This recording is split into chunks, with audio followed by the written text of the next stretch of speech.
강혜신의 오늘의 미국.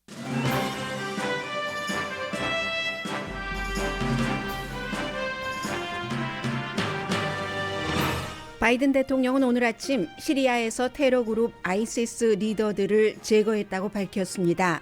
민간인 사상을 막기 위해 공습 대신 특수부대를 투입했으나 그들이 자폭을 선택했다고 말했습니다. 우크라이나 사태는 우크라이나와 미국의 동맹국이 단합하느냐 아니냐에 따라 푸틴의 침공 여부를 결정할 것이라는 게 전문가들의 시각입니다. 메디케어 수혜자도 곧 코비드-19 테스트 기구를 무료로 받게 됩니다. 미시시피주가 의료용 마리화나를 합법화한 37번째 주가 됐습니다. 텍사스주에 있는 나비 보호구역이 우파의 괴롭힘으로 폐쇄됐습니다. 동계올림픽이 열리는 오늘 시진핑 주석과 푸틴 대통령이 회담합니다.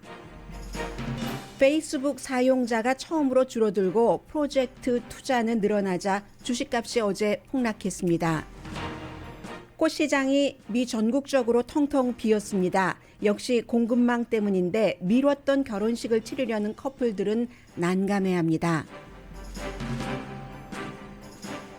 여러분 안녕하십니까? 오늘의 미국 강혜신입니다. 네, 미국에 굉장히 많은 인종이 살고 있습니다만 대부분의 미국 사람들이 국민들이 얼마나 관심을 갖고 있을지는 모르겠습니다만은 오늘 미국의 모든 언론의 공통적인 탑 뉴스는 미국의 특수부대가 20여 명이 조금 넘는다고 하죠.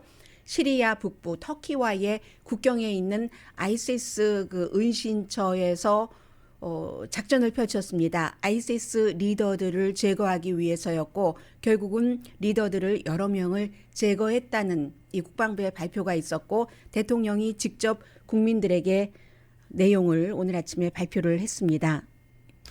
He was responsible for the recent brutal attack on a prison in northeast Syria holding ISIS fighters, which was swiftly addressed by our brave partners in the Syrian. 미국의 공습으로 결국은 숨지고만 아이시스 리더가 얼마나 잔혹했던가 하는 것을 쭉 얘기를 하면서 최근에는 시리아 북서쪽에 있는 감옥을 해서 그 감옥에 아이시스 전투원들이 구금돼 있기 때문에 그 구금 상태를 풀으려고 하다가 미국과 동맹군에 의해서 수백 명이 아이시스 전투 요원이 사살되고 그리고 세계 각 지역에서 미국도 위협을 하는 그 같은 테러를 저질렀다는 인물이라는 것을 얘기를 하면서 대통령은 하지 압둘라 또 아브 이브라임 알 하시미 알 콰라시 보통 이제 알 콰라시라고 많이 부르고 있죠. 2019년부터 아이시스의 최고 책임을 맡고 있었는데 아부 알 바그다디 이름은 익숙하실 겁니다. 그가 오랜 동안 아이시스라는 테러 그룹을 이끌고 있었는데 미군에 의해서 숨지고 나서 그 뒤에 리더로 있는 알 콰라시와 하지 압둘라 그리고 이제 그 밖의 사람들도 결국은 제거됐다는 겁니다. 미국 대통령이 오늘 얘기한 것은 어떠한 주체라도 미국을 공격한다면 미국은 그들을 제거하고 미국을 위험으로부터 막을 수 있는 능력이 있다는 것을 보여줬다라고 얘기를 했습니다. 그리고 이제 민간인에 대해서 지금 민간인 사상자가 당연히 나왔을 것이기 때문에 어떤 매체에서는 모두 13명이 숨졌다. 어떤 매체는 9명이 숨졌다. 시리아의 보도냐, 영국의 보도냐, 미국의 보도냐에 따라서 약간 차이가 있는데 여성들과 어린이들이 있었던 것만은 분명해 보입니다. 그러니까 미국 대통령이 민간인 사상자를 막기 위해서 공습 대신에 특수부대를 투입했다는 겁니다. 2층 집인데 이제 3층 옥상에 올라가서 결국은 자폭을 했다는 거죠. 이 아이시스의 리더가 자신의 가족들과 함께 와이프, 아이들과 함께 자폭을 했고 그리고 이것은 이제 현장에서도 목격자들이 얘기를 하고 있는 건데 오늘 미국의 대통령도 미국은 그렇게 무지막지한 나라가 아니다라는 것을 강조하기 위해서 그 말을 했을 겁니다.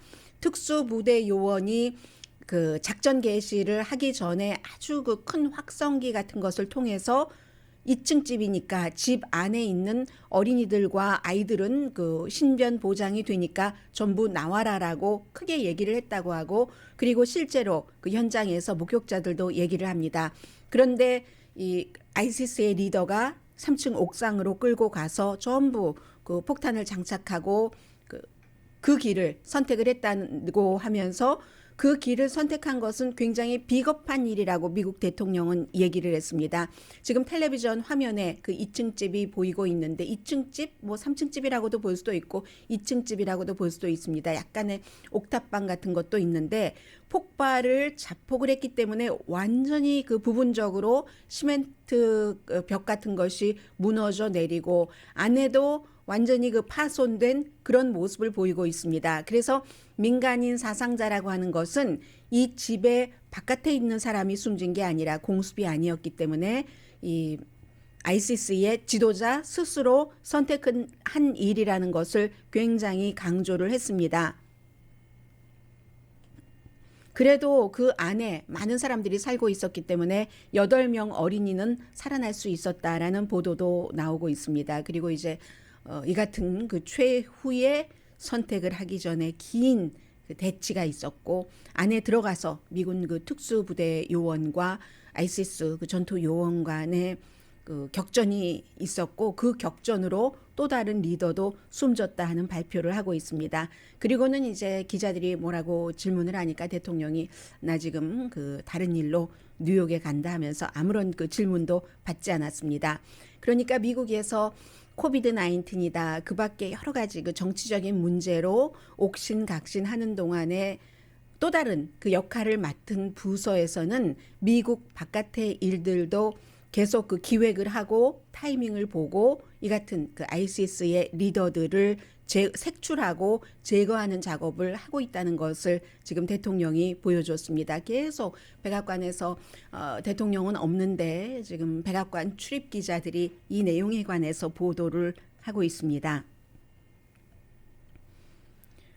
연결해서 지금 러시아, 우크라이나 사태는 러시아가 우크라이나를 침공하느냐, 침공하지 않느냐는 결국은 우크라이나 내부에서도 대통령도 이거 지금 미국과 서방 세계가 과대 포장을 하고 있다, 위험도를 이렇게 얘기를 하고 있잖아요. 그래서 그러한 것들이 목소리가 하나로 우크라이나, 미국 또 그 나토 동맹국들이 하나가 되는 것을 보느냐, 여기서 균열이 생기느냐에 따라서 푸틴의 움직임이 결정될 것이라는 게 전문가들이 보고 있는, 계산하고 있는 점입니다. 그래서 푸틴이 전면적인 침공을 할 수도 있고 완전히 이 지금 세 그룹이 단합이 되면은 안 할 수도 있고, 어정쩡한 부분으로 단합이 되면은 부분적으로 동부라든가 그 러시아로 따지면은 서부가 되고 우크라이나로는 동부, 여기에 이제 친러시아 우크라이나계가 많이 살고 있기 때문에 또 러시아가 그쪽 사람들에게 계속 무기도 주고 충동질을 하면서 우크라이나 내분을 조장하고 있기 때문에 그쪽 사람들만 지키고 더 힘을 만들기 위해서 거기까지만 침공을 하느냐, 그 동쪽까지 침공을 하면은 2014년도에 러시아가 합병을 해놓은 그 크림반도를 관리하기가 쉽잖아요. 그런 모든 것들, 아니면 북서쪽에 있는 키이브, 우크라이나의 수도까지 가서 정권을 완전히 무너뜨리느냐, 이것이 결국은 우크라이나와 미국과 유럽 그 동맹국들의 단합에 달려 있다고 보는 겁니다. 미국이 이제 어제 그 8,500명 대기 군대 이외에도 3,000명을 그 우크라이나 주변으로 배치시킨다고 발표를 했고, 그러자 러시아가 그것 봐라, 군사적인 긴장을 그렇게 강화시키면 정치적으로 외교적으로 이 문제가 풀어지겠는가 했지만 러시아도 마찬가지로 지금 그 군사력을 계속 우크라이나 주변에 포진하고 있습니다. 2차 대전 이후에 최대의 군사력 이동이기 때문에요. 보리스 존슨 영국 총리가 2월 1일에 우크라이나에도 갔고, 그리고 어제도 그 푸틴 대통령과 전화를 해서 당신이 하는 그 행위에 따라서 대가를 치를 것을 충분히 각오해라 라고 경고를 했습니다. 프랑스의 임마누엘 마크롱 대통령은 뭐 일주일 사이에 3번 정도를 푸틴과 대화를 했고, 독일의 그 올라우 숄츠 신임 그 총리는 곧 모스크바로 가서 푸틴을 만납니다. 터키의 그 리셋 타입 에르도안 대통령이 이제 그 와일드 카드라고 볼 수 있는데요. 나토 국가로서. 그리고 이제 터키가 중재를 하겠다고 지금 나선데 터키는 지난해에 우크라이나로부터도 비난을 받고 러시아로부터도 비난을 받은 그런 국가입니다. 우크라이나로부터는 왜 비난받았냐면 터키가 이제 그 러시아에서부터 그 터키까지 어떤 그 파이프라인 같은 거 그런 것들 가스 파이프라인을 연결을 하는 그 작업을 했기 때문에 우크라이나가 비난을 했고 러시아는 왜 비난을 하냐면 터키가 우크라이나에 또 무기를 팔았습니다. 그렇기 때문에 이제 나토 국가로서 어떠한 그 중재 역할을 하겠다고 하는데 역할을 할 수도 있죠. 양쪽에 다 연관이 있는 그런 그 국가이기 때문에 그 점도 조금 봐야지 되고 그리고 지금 미국에서도 그렇고 세계 많은 나라에서 왜 그 볼로디미르 젤렌스키 우크라이나 대통령은 미국에게 긴장 수위를 낮추라라고 얘기를 하는가 여기에 대해서 그 이유 그리고 그게 과연 옳은 것인가 하는 것들을 또 세계 제3세계라든가 영국이라든가 유럽 등에서 많이 분석을 하고 있습니다.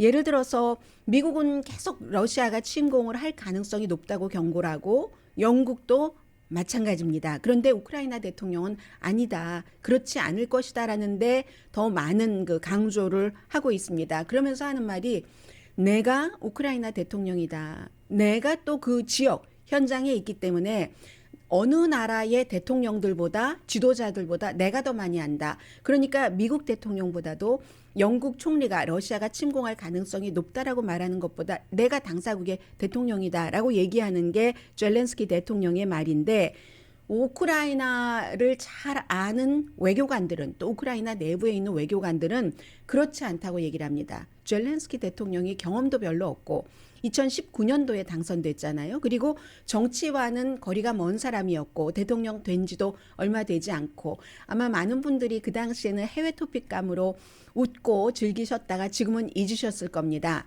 우크라이나의 현 대통령이 젊기도 하지만 뭐 법대를 나오긴 했지만 이 사람이 배우였고 또 더군다나 코미디언이었습니다. 그래서 텔레비전 시리즈에서 무슨 대통령 후보로 출마한다 하는 역할을 맡고 나서 2018년도에 텔레비전 프로그램 사람들 그리고 그 미디어에서 돈이 많은 사람들이 당을 만들었습니다. 그 프로그램 이름대로. 그래서 그 당으로 본인이 선거에 나간다 하는 그런 역할을 했다가 대통령에 나와서 대통령이 된 사람이잖아요. 그러니까 외교관들은 이 우크라이나와 러시아 사태에 대해서 정통한 사람들은 당신이 알면 뭘 알아 하는 생각도 있는 거죠. 아무리 우크라이나 대통령이라고는 하지만 정치에 대해서 전혀 관심이 없다가 어찌어찌하여 대통령이 된 것이 아닌가 이렇게 생각을 하고 있는 것이고요. 그러면서도 이제 우크라이나 대통령이 계속 미국과 서방 세계에 무기는 달라. 실제로 무기가 가고 있습니다. 그래서 어떻게 보면은 모든 나라 지도자들이 아마 다 그런 면이 있을 겁니다. 굉장히 긴장이 높아질 때 내부에서 지나친 공포심, 그 패닉을 조장이라기보다 패닉이 일어나는 것을 막기 위해서 조금 괜찮은 것처럼 하면서 뒤로는 최악의 사태를 준비할 수도 있는 거죠. 그렇기 때문에 우크라이나가 아주 확고한 입장을 보여야지 된다는 겁니다. 절대로 이 러시아는 아니고 미국과 서구다 하면서 8년을 우크라이나 내부에서 이 대통령이 당선되기 이전부터 이 분리주의자들 우크라이나가 이제 91년도에 구소련으로부터 독립을 했기 때문에 여전히 소련을 그리워하는 측에서 계속 우크라이나 정부와 지금 전쟁을 하고 있습니다. 그렇지만 이제 정권 자체는 우크라이나에 속해 있기 때문에 아무래도 우크라이나에서 그 사람들을 편안하게 생활하도록은 놓아두지 않겠죠. 이게 이제 한국의 과거 일제시대의 일제에서부터 분리하고 나서 어떻게 했는가가 우크라이나와 한국이 비교가 되는데 우크라이나는 예를 들어서 독립을 하고 나서 친러시아계의 그 경관이라면 다 숙청 비슷하게 제거를 한 거죠. 제거를 하고 새롭게 경관을 뽑을 때도 어떻게 이 사람이 친러시아적인 행동을 하지 않을까 하는 것을 철저히 검증을 했습니다. 대한민국과는 달랐던 거죠. 우리가 인력이 어디 있어 하면서 이제 친일을 기꺼이 친일, 뭐 생존형이 아니라 기꺼이 친일도 그대로 그 많은 부분에 꼽았었는데 우크라이나는 그렇게는 하지 않았습니다. 그랬고 해서 8년 동안 계속 러시아 쪽으로 붙어 있는 그런 그 우크라이나 같은 국민들과 내전을 치르고 있는 나라가 우크라이나이기도 합니다. 탑은 부패했습니다. 민주주의, 지금 이제 대통령으로 해봤자 10명도 안 나왔는데 91년부터 지금까지 6번째인가 그럴 겁니다. 이 대통령이. 그런데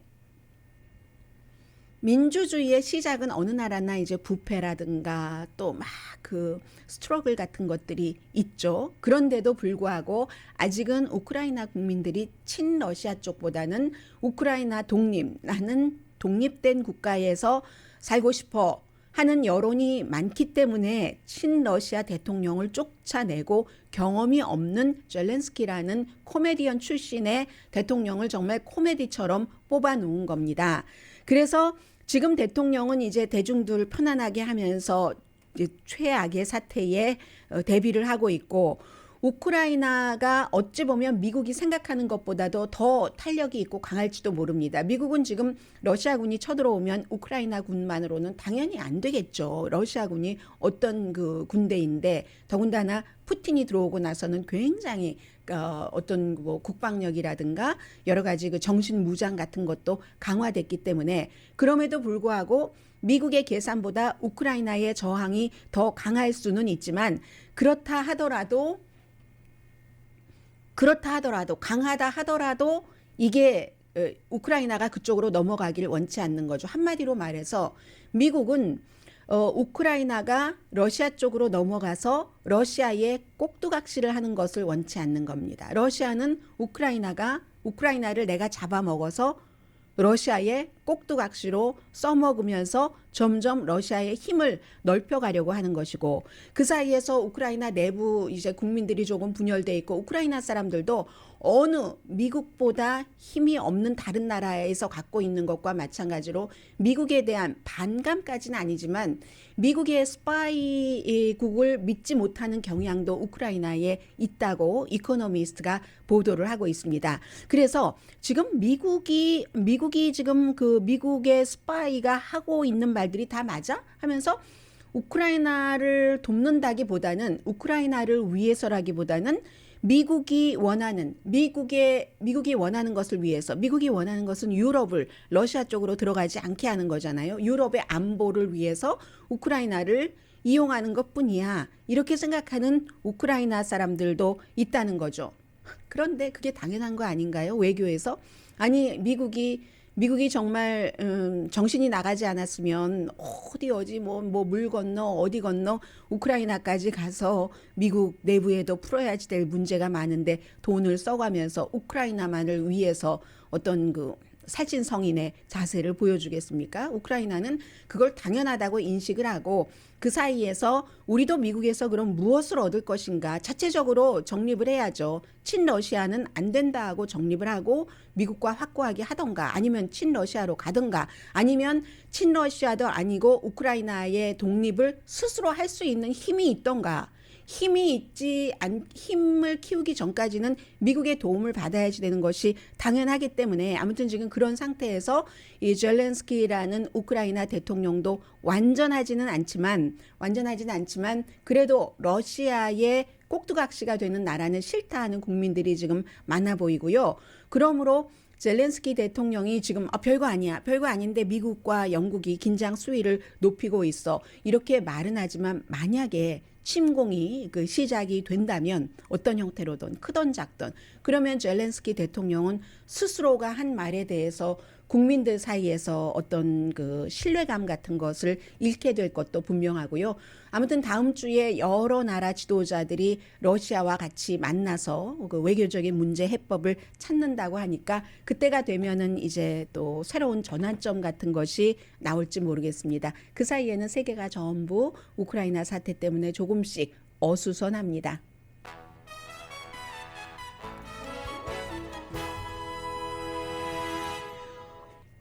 메디케어 혜택을 받고 계신 분들도 이제 곧 무료로 코비드 19 테스트 기구를 받으실 수 있게 됐고요. 미시시피주와 텍사스주의 어떠한 지금 미국을 보여주는 추세라고 할까요? 전해드립니다.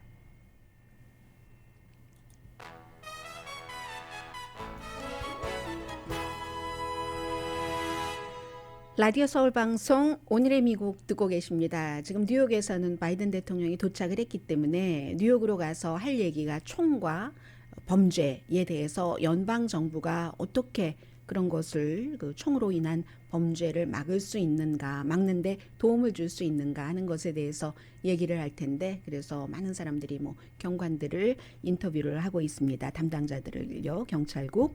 그리고 Center for Medicare and Medicaid Service라는 그러니까 메디케어, 메디케이드 서비스국이죠. 이것이 오늘 발표를 했는데 메디케어 수혜를 받고 계신 분들도 이제 곧 봄부터랍니다. 이제 정확한 날짜 같은 것은 또 한번 공지를 하겠죠. 코비드 19 테스트를 약국이라든가 소매업소에서 받을 수 있도록 한 달에 8개.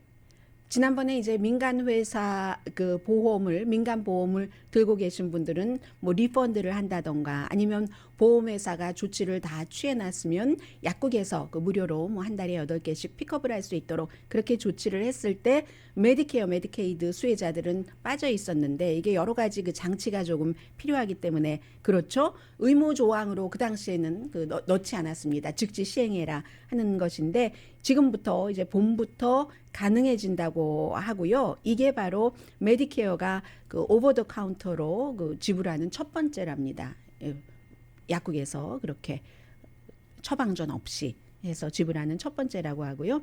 뭐 코에 뿌리는 백신도 개발 중이다. 이게 이제 공기로 다니는 이 바이러스를 막는 데 더 효율적일 수도 있다. 지금 이러한 연구들도 하고 있고 육군도 백신 접종을 하지 않은 군인은 전역시키고 백신 접종 의무화에 반대하는 그런 사람들은 지금 캐나다까지 원정 가서 캐나다에서도 모든 나라에서 다 백신 접종에 대해서 반대하는 시위도 있습니다. 찬성하는 사람이 더 많은가 반대하는 사람이 더 많은가 이 차이지 반대하는 사람이 더 많지는 않겠죠. 세계적으로 미국을 포함해서 어쨌든 세계에서 이런 그 백신 반대 운동 같은 것을 하는데 거기에 이제 미국 사람들이 원정까지 가서 시위를 한다고 하네요.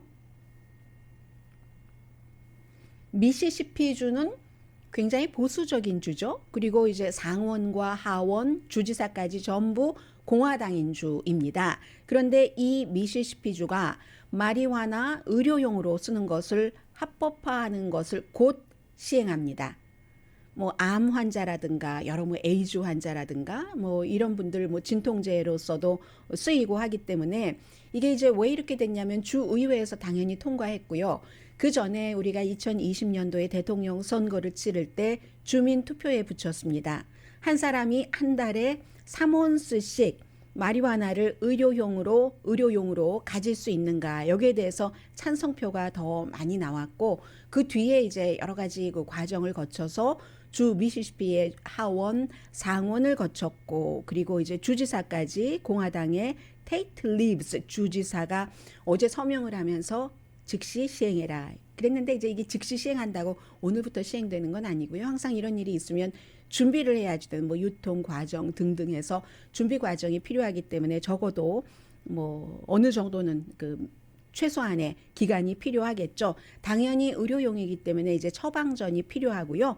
37번째 주가 됐습니다. 미국에서 의료용으로 마리화나를 합법화한 캘리포니아를 포함해서 많은 주, 진보적인 주는 거의 그렇게 했고 그리고 뭐 심지어는 뭐 요즘에는 레크리에이션용의 마리화나도 뭐 그 합법화하는 주가 많기 때문에 미시시피 주가 주지사가 이렇게 얘기를 합니다. 가족이 누군가가 아플 때 그런 아픈 사람이 있는 가정에는 정말로 삶의 질을 좋게 하는 그 같은 것이다 해서 얘기를 했습니다. 해서 선거에서는 주민들이 한 달에 5온스까지 허락을 할 수 있도록 통과를 시켰는데 지금 주의회에서 통과시킨 것은 하루에 아픈 사람 의료용으로 마리화나를 3.5g을 사용할 수 있도록 그러면 한 달에 3온스랍니다. 주민들은 5온스를 원했는데 그것보다는 주의회에서 조금 낮췄네요. 그러면 보수적인 주에서 왜 주지사, 상원 하원 의원들이 전부 공화당 의원들이 마리화나를 의료용이지만 어쨌든 합법화하는 것을 지지를 했는가? 돈 때문에 그렇습니다. 이게 이제 처음에 제조할 때부터 분배하고 또 소매로 팔고 할 때 전부 세금이 거치잖아요. 그 세금이 미시시피 주의 경제에 굉장히 도움이 된다는 거죠. 그래서 이제 뭐 제조부터 판매할 때까지 여러 가지 그 규제는 있습니다. 제조도 꼭 그 실내에서만 한다던가 실내에서 이 마리화나를 키울 때도 어떠한 그 룰이 강하게 적용이 되고 합니다. 텍사스주에서는 아니 왜 그게 그렇게 적용이 되지 하는 일이 일어났습니다. 텍사스주에 나비 보호구역이 있습니다. 굉장히 크네요. 텍사스 남부가 되겠네요. 미션 이 지역에 National Butterfly Center 전국 나비 센터가 있습니다. 이 전국 나비 센터가 그 비영리재단 비영리재단이 운영을 하는 건데 뭐 미국과 멕시코 국경에 가까이 있죠. 당연히 이 재단이. 그런데 여기에는 한 200종류의 뭐 여러 뭐 나비도 그렇고 많은 그 멸종 위기의 어떠한 그 식물들과 그리고 생명체들이 서식해 있답니다.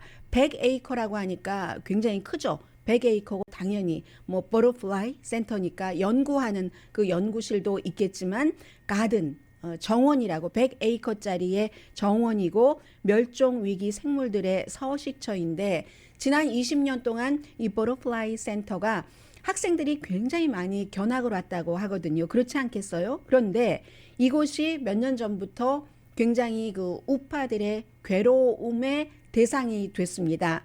왜냐하면 트럼프 전 대통령이 텍사스와 멕시코 사이에 장벽을 세운다면서 장벽을 세우는데 이곳에 뭐 예고도 없이 벽을 쌓는다면서 나무를 막 찍어내리려고 사람을 보내고 기구를 보내고 등등 허가 없이 그렇게 하니까 이 내셔널 버터플라이 센터에서 정부를 고소를 했죠.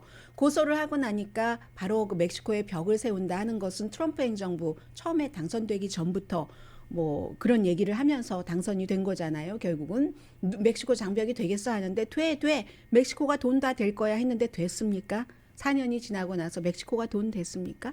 멕시코 장벽이 세워졌습니까? 안 됐잖아요.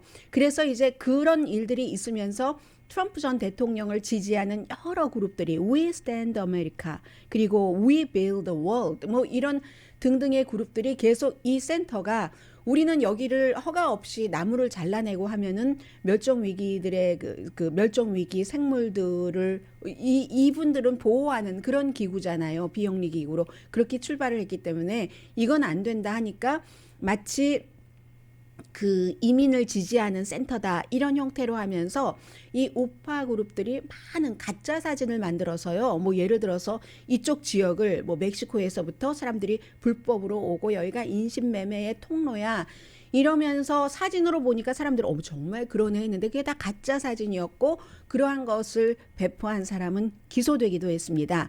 그런데 그 뒤에 이제 그래서 정부를 고소했어요. 그랬더니 더 이제 트럼프 전 대통령 지지자들이 이제는 이 센터의 버터플라이 센터의 스태프들 뭐 회장을 맡고 있는 사람들한테 막 그 협박을 하고 괴롭힘을 주고 해서 신변의 위협을 느끼기 때문에 북미 나비협회에서 지었는데 북미 나비협회 회장도 이건 안 된다. 북미 나비협회에서 이 그 내셔널 버터플라이 센터를 운영을 하고 있거든요.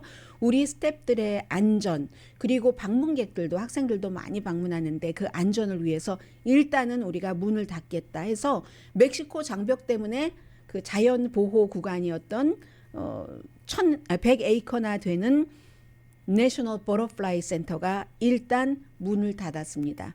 버터플라이들은 그러니까 가까이 들어가서는 보지 못하는 거죠. 센터 자체가 문을 닫았기 때문에 항상 그 정부에서 하는 일 그리고 어떤 그 여론의 흐름 같은 것은 상상하지 못한 곳에서 상상하지 못한 그런 결과를 만들어내기도 합니다. 당분간은 그 텍사스주의 어린아이들이 견학 가기 얼마나 좋은 곳이겠어요?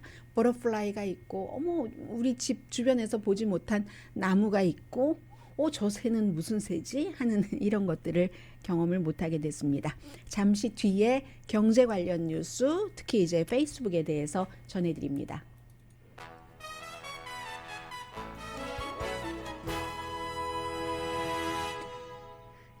라디오 서울 방송 오늘의 미국 듣고 계십니다. 이 페이스북 회사 이름 바꿔서 메타요. 이 메타라는 그 페이스북이 18년 만에 처음으로 지난 분기에 사용자가 줄어들었답니다. 세계에서 뭐 그다지 페이스북의 그 사용자 전체 숫자로 보면 많지는 않지만 100만 명입니다. 100만 명 정도가 줄어들었다고 하는데 이게 18년 만에 처음으로 하루 사용자가 그만큼 줄어들었다는 것이 굉장히 그 이슈가 되고 있고 또 메타라고 이름을 바꿨잖아요. 회사가 브랜드네임을 바꾸고 나서 일어난 그런 그 일이기 때문에 더 그렇고 해서 어느 정도의 그 돈이 줄어들었냐면요. 어제 그 장 끝나고 나서 페이스북 주식이 뭐 한 20%가 내려가서 거의 뭐 2천억 달러 뭐 1900 얼마에서 거의 2천억 달러 정도가 날아가 버렸거든요. 지금 뭐 당연히 조금은 회복이 되고 있겠지만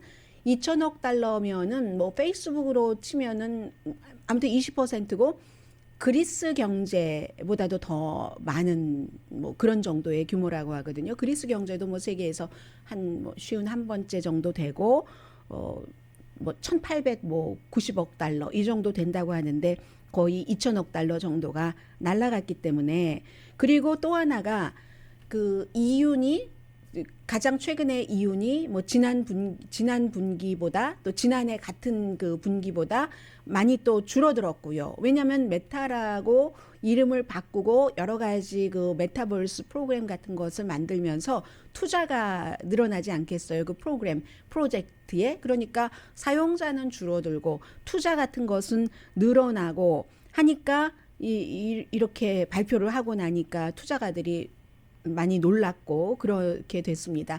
더군다나 이제 내부 고발자가 미국 의회에서 영국 의회까지 가서 페이스북은 돈만 하라. 어린이들에게 얼마나 해가 주는지 이런 건 상관하지 않는 회사야 했기 때문에 그런 것이고 이 마크 저커버그 자신은 왜 이렇게 그 사용자가 줄어들었냐. 틱톡 그 블레임을 많이 했는데 틱톡이라든가 그 밖에 여러 예전에는 페이스북만 썼지만 지금은 사람들이 쓸 수 있는 게 너무 많잖아요. 더군다나 이제 틱톡을 가지고 재밌게 놀고 계시는 분들이 많기 때문에 그렇다는 것이고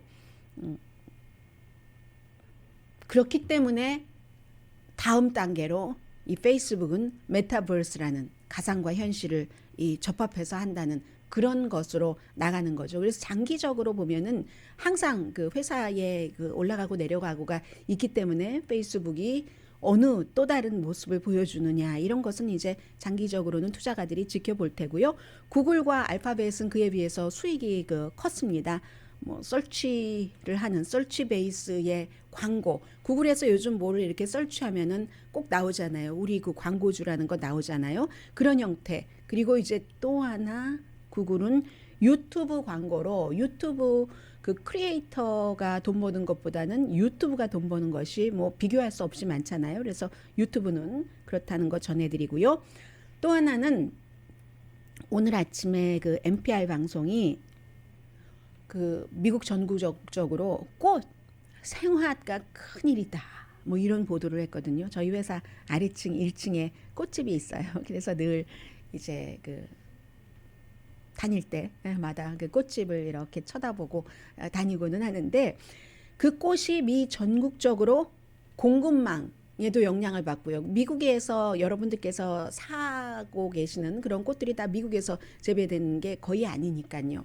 그리고 노동력, 기르기 힘든 환경, 날씨 이런 것까지 다 합쳐져서 생화는 너무 요즘 힘들다면 없어요. 텅텅 비었습니다. LA 다운타운 꽃시장도 그렇고 뉴욕의 꽃시장도 그렇고 2020년도 처음에 팬데믹 시작되고 나서 전부 그 락다운을 하니까 뭐 누가 사무실에 꽃을 꽂겠습니까? 손님이 안 오는데 나만을 위해서 꽂아 하는 분들도 계시지만 손님이 오셔야 뭐 한 송이 꼽을 거 세 송이 꼽고 하지 않겠어요? 그래서 남은 꽃을 다 폐기해 버렸습니다. 그런데 지금은 그 사이에 결혼식 하려는 것도 조금 참고 했었던 분들, 여러 가지 이벤트가 시작되면 미국에서는 이벤트 하면 꽃이잖아요. 꽃장식, 생화장식인데 찾을 수가 없다는 겁니다. 특히 결혼식에 많이 쓰이는 흰색 꽃, 흰 장미, 뭐 그게 없으니까 자연적으로 그 부수적인 여러 가지 뭐 그 컨테이너 꽃을 담는 또 꽃 그 테이프 같은 것도 없고, 다 심지어는 이제 꽃 가면 또 초도 가잖아요. 색깔 있는 예쁜 초도 없고, 30년 동안이나 이벤트에서 꽃을 다루신 분이 NPR 방송이 아니네요. 뉴욕타임스네요. 굉장히 기사가 길었거든요. 왜 NPR이라고 생각했죠? 생각이 중간에 나서 다행이네요. 30년이나 꽃을 다루신 분들이 나 30년 경력 동안에 이렇게 꽃이 없는 것은 처음 봤어. 처음 하면서 올해에 미국에서 뭐 한 250상 정도는 결혼식을 할 것으로 그 결혼협회 등에서 예상을 하고 있거든요. 그런데 꽃이 없으니 큰일이죠. 꽃이 대체적으로 미국에서 네덜란드, 또 그 컬럼비아, 에콰도르, 케냐 이런 데서 많이 오거든요. 장미는 에콰도르에서 많이 오고, 네덜란드는 여러분들 튤립을 생각하시겠지만 튤립보다도 오히려 뭐 그 작약, 모란, 피오니가 더 많이 옵니다. 네덜란드 쪽에서. 그리고 이제 이벤트가 꽃이 사실은 많이 쓰여지는 곳이잖아요. 근데 이벤트 꽃은 싱싱해야지 되고 이벤트 당일에 활짝 펴줘야지 되는데, 결혼식 같은 경우는 한 열흘 전에 따서 이렇게 해서 이렇게 하고 이렇게 해서 오는 또 그 과정이 있잖아요. 그래서 웨딩 그 이벤트에서 자연스럽게 활짝 피는 이런 모습을 보여줘야지 되는데, 그로서리 스토어와는 조금 오래돼도 돼요. 대신에 이제 미리 너무 일찍 따면은 피지를 않죠. 그로서리 스토어에서 꽃을 사오면 어떤 경우 그런 경우도 있는데, 그래서 웨딩에는 못 쓰는 겁니다. 안 피면 안 되니까. 해서 이제 전에 한 송이에 예를 들어서 꽃이 $1 50센트, 저는 항상 꽃시장에서 꽃을 사버릇해서 $1 50센트 주고 산 적이 거의 없는데, 그런 꽃은 지금 $3 주고도 못 사고 적어도 배 이상 가격이 올랐다고 하니까 꽃가게 가셔서 여러분 왜 이렇게 비싸게 받으세요? 뭐 폭리를 취하시는 거예요? 이러지 마세요. 그분들도 너무 괴롭습니다. 흰 꽃은 더하다는 거죠. 대안은 있죠. 실크 플라워. 물론 실크 플라워가 예전부터 많이 쓰였지만 요즘에 실크 플라워는 생화보다 뭐 돈이 한 70% 정도 적게 든다고 하니까 그렇게 하시는 분들도 계시고, 아니면 아예 이 화분 같은 곳에 뭔가를 그렇게 심어 놓고 이쪽 이벤트에서 쓰고 다음에 다른 이벤트에서도 쓰고 하는 그 이벤트 기획자들도 굉장히 많다고 합니다. 저는 어떨 때 이제 그 바깥에 이제 딱 내 눈이 보이는 곳에 꽃이 있는 때가 있고 꽃이 없는 때가 있는데, 꽃이 하나도 없는 때 있잖아요. 그런 때는 실크 플라워를 이렇게 꼽아두면은 훨씬 안에서도 많이 하면 안 돼요. 많이 하면은 좀 허접해 보입니다. 그리고 아무튼 너무 공허하다, 너무 황량하다 할 때 이제 살짝, 그리고 실제로 생화가 있을 때 살짝 조금만 덧칠을 해주면 필요한 색깔로, 그러면 아주 좋죠. 아무튼 요즘 꽃이 너무 귀하답니다. 잠시 뒤에 뵙겠습니다.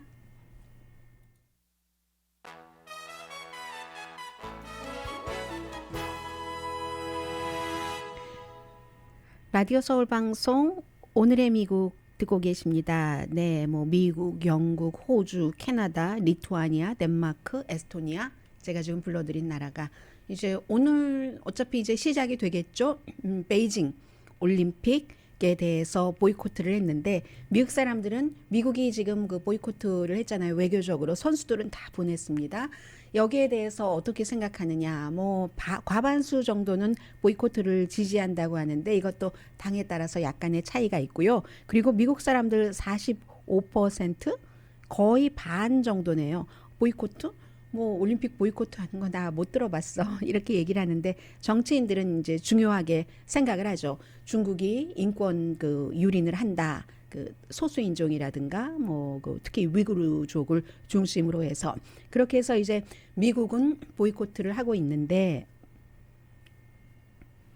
블라디미르 푸틴 러시아 대통령이 이제 그 중국에 도착을 했습니다.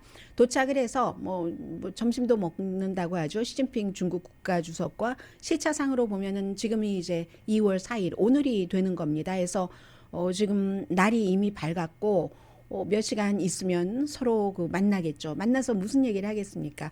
우크라이나 얘기도 하고 뭐 베이징 올림픽 잘 됐으면 좋겠다 이런 그 푸틴 대통령이 시진핑 주석에게 어떤 그 덕담도 보내고 뭐 이렇게 할 텐데 특히 시진핑 중국 국가주석 같은 경우는 이 코비드-19 코로나 바이러스 이후에 외국에도 한 번도 나가지 않았기 때문에 그 이후에 처음 만나는 정상이 바로 블라디미르 푸틴 러시아 대통령이 되게 되는 것이죠. 전에 베이징에서 그 썸머 올림픽이 있었을 때 그때는 미국에서는 그 푸틴 대통령은 다른 나라 침공하느라고 조지아 침공하느라고 못 갔고 미국에서는 아들 부시 대통령이 참석을 했죠. 그 베이징 그 썸머 올림픽에 참석을 해서 그때 뭐라고 얘기했냐면 막 가면은 대통령이 선수들도 격려를 하죠. 하면서 그때 부시 대통령이 내가 만약에 지금 이 베이징에서 열리는 썸머 올림픽에 미국 대통령이 참석하지 않았다면 중국 사람들이 굉장히 모욕감을 느꼈을 겁니다. 이렇게 얘기를 했는데 시간이 변하면서 12년이 지나니까 그게 2008년도였는데 이 부시 대통령 마지막 임기 그 해였는데 12년이 지나고 나니까 이 정도로 냉랭해진 겁니다. 그 사이에 이제 중국과 미국의 여러 가지 첨예한 문제 그런 것 때문에 그렇고 시진핑 중국 국가주석은 이제 중국이 그 전에 2번 임기였는데 이번에 이제 3번 임기를 하면서 장기 집권을 가져가려고 하는 것으로 또 올림픽으로 여러 가지 그 국민들을 단합시키고 하는 그런 것이 있고 국제적으로는 뭐 인도와도 국경 분쟁, 호주가 이제 미국, 영국과 여러 가지 그 군사적인 그 협력 같은 것을 한다고 서로 등을 돌리고 있어. 대만은 대만대로 중국이 우리를 쳐들어오지 않는가 뭐 이런 것 때문에 그렇죠. 그 상황에서 지금 블라디미르 푸틴과 만나서 아마도 이제 그 미국이 우크라이나를 러시아가 침공을 했을 때 어떠한 경제적인 제재를 한다면 우리가 조금 도와줄 수도 있어 하는 그런 그 신호를 분명히 보여주겠죠. 이쪽 뉴욕 뭐 일리노이부터 이쪽 뉴멕시코 지역까지 겨울 폭풍이 불어와서 뭐 어떤 지역은 눈도 14인치나 내렸고 오늘 비행기도 뭐 한 5,000편 정도가 취소됐다고 하니까요. 조심하세요. 강희신이었습니다.